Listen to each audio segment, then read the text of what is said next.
Hey, thanks for joining me. We're going to keep looking at Jim Lee's X-Men. We're on issue 5. I remember at the time collecting these, I really was enjoying these. Jim Lee's artwork was just so good to me. I loved it so much. And, there's still parts of it that just still hold up just fine to me. He's changing his style from what it used to be on Uncanny X-Men, which I think was maybe the better version of himself because he wasn't quite going for the big splashy images all the time. But he was certainly doing what everyone was responding to, and why would you not do that? So obviously we looked at issue 4 before, and it had the introduction of Omega Red, and we were talking about what a great image that was and how imposing and awesome it was, and he's going to show up and he's going to start being a new big threat to the team. So after they play some basketball, and there's some drama with Moira McTaggart about the whole, things that she did with Magneto, and she's going to take off and leave. And Rogue gets asked out on a date by Gambit, so they take off. But then some ninja jerk-offs show up and attack them, stringing a wire across the road, which catches Rogue by the throat. And all these, whoever they are, we don't know who they are, they show up, take on everyone, but everyone drops down feeling sick and grossed out and bleeding, and something's just happening, and it's Omega Red. He showed up, he's got Wolverine by the throat, and Wolverine knows who he is, and oh shit, these guys have got a pass. I think Wolverine has a pass with everybody.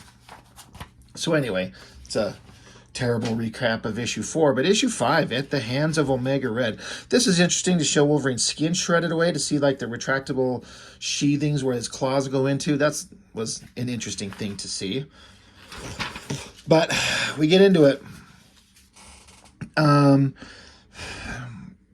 It's kind of a not super interesting opening page, but I get the point of it. It's like, there is the inside of the X-Men's mansion, the Cerebro computer, and it's detecting things, and it's telling you that, there's unidentified mutants, so we gotta represent, we gotta get out here. So Jim Lee, plot and pencils, John Byrne writing the script, and inks, you got Scott Williams, Art Tieber, Bob Wyacek, and Joe Rubinstein. So a lot of different people doing the inks on this book. And there are pages where I didn't pay attention to the inkers at the time when I first read this back in February of '92. All I cared about is that Jim Lee was drawing X-Men. That's all I needed to know. But as I read it, I remember thinking, like, some of these pages look different, and it was different inkers doing different things. And so it's kind of the first time it took me a minute to come back, like, well, wait, who, what? Different inkers. Maybe it makes the work look different. So this was interesting. Forge comes in and he sits down in a very Jim Lee techno-inspired chair and all this gear and technology. Like, hey, there's some kind of alarm. There's some people here. There's, we got unidentified mutants less than 5 miles from the mansion. Cyclops is like, what the fuck? This is interesting because, I always have to point this out. I got to be real.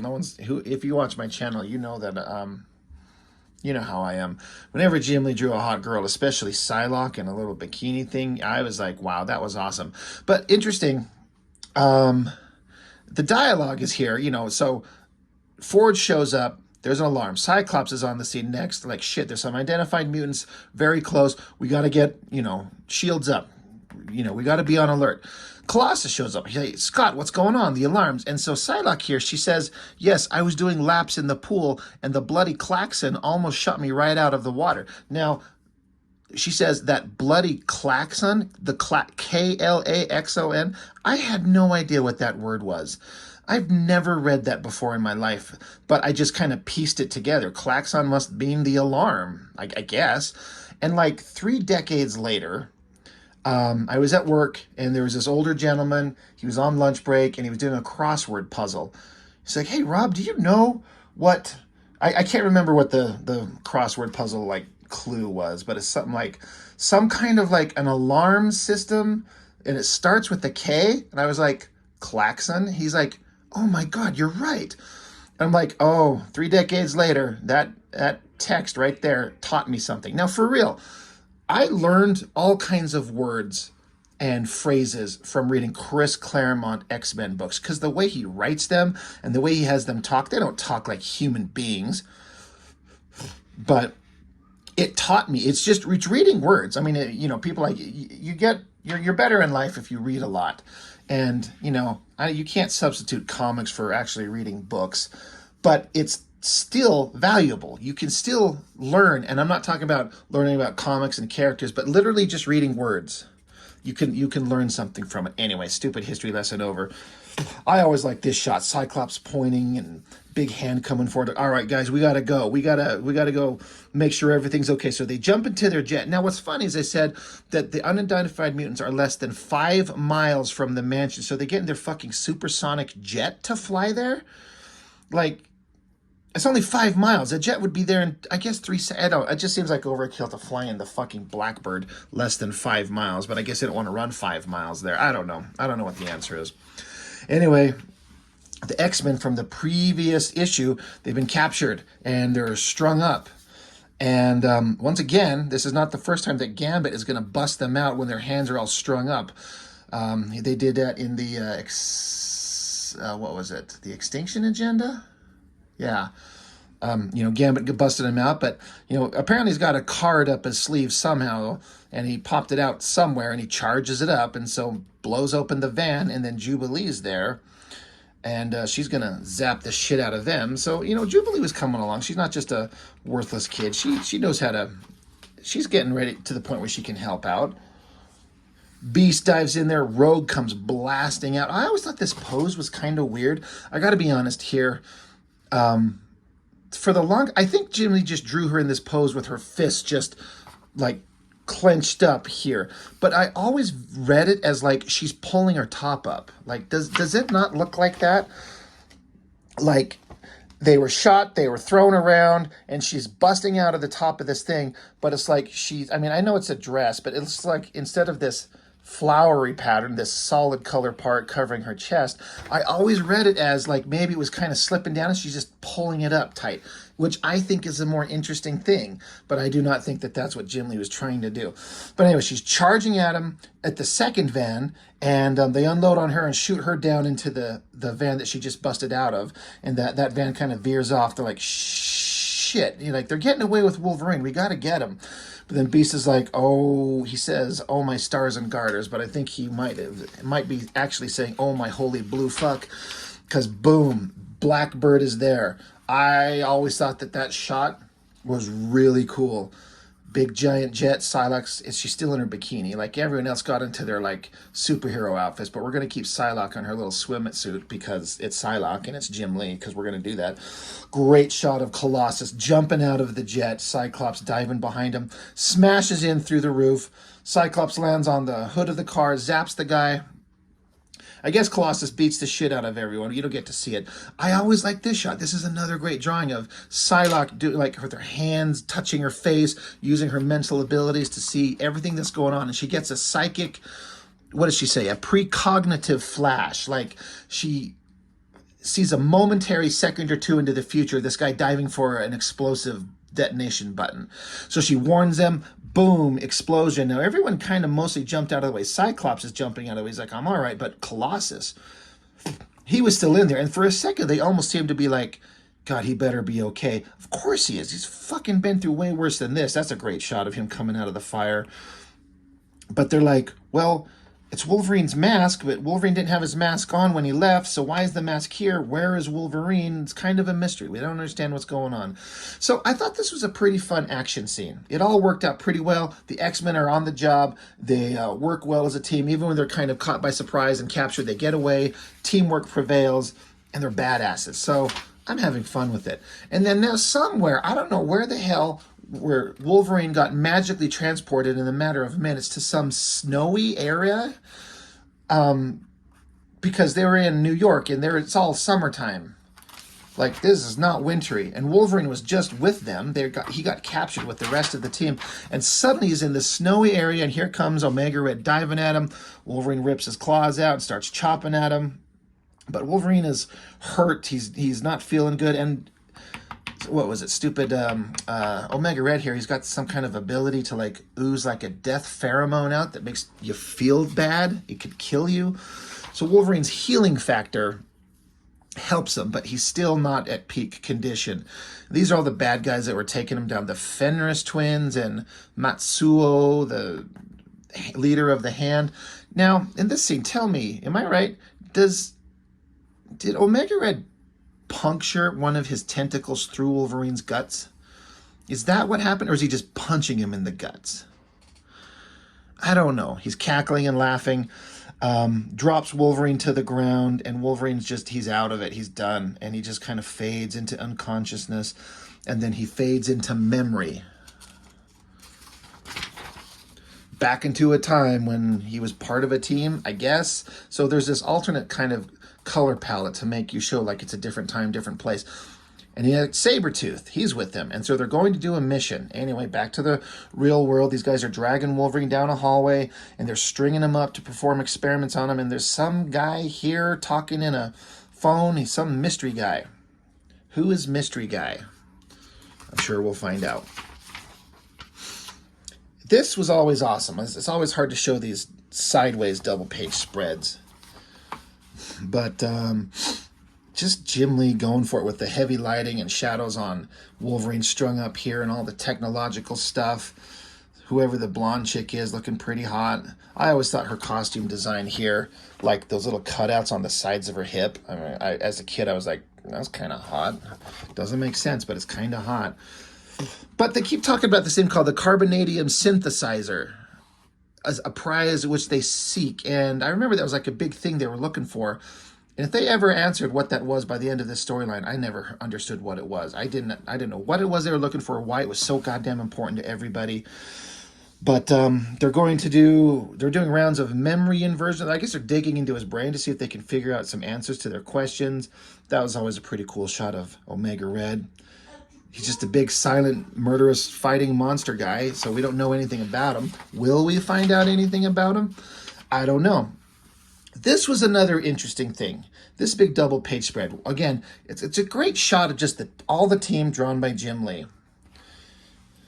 Gambit, Professor X, Banshee, Colossus, Rogue, Forge, Beast, Archangel, Iceman, Psylocke, Cyclops, Storm, Jean Grey, Jubilee. Now, this is issue 5. Issue 5 of X-Men, and Uncanny X-Men 281, which they started this issue. Jim Lee was drawing Uncanny X-Men, and then he transferred over to this X-Men title, and they put Whilce Portacio on Uncanny X-Men. And then he started a new storyline from issue 281, but they started at the same time. They were being released at the same time. But if you look at this, the dialogue says, and if you paid attention, and I did, I knew, if you notice the clothes that they're in, the gold team here, not the blue team, that's right. The blue team was Cyclops, the cool team. We got Archangel, he's like dressed up. So is Colossus, Jean Grey, Storm. Anyway, they are going to investigate something. That's what happens in Uncanny X-Men 281. But Uncanny X-Men 281 came out at the same time as X-Men #1. So if we're releasing on a monthly schedule, this storyline is taking place. They're showing the events that happened before the stuff that happened 5 months ago in the other title, if that makes sense. It was a weird, like, oh, really? Because in that story, I think Jean Grey actually ends up, like, getting killed again. But she's alive here, so they have to show, like, well, she was alive, but then here's a storyline to show where she goes off and gets killed temporarily.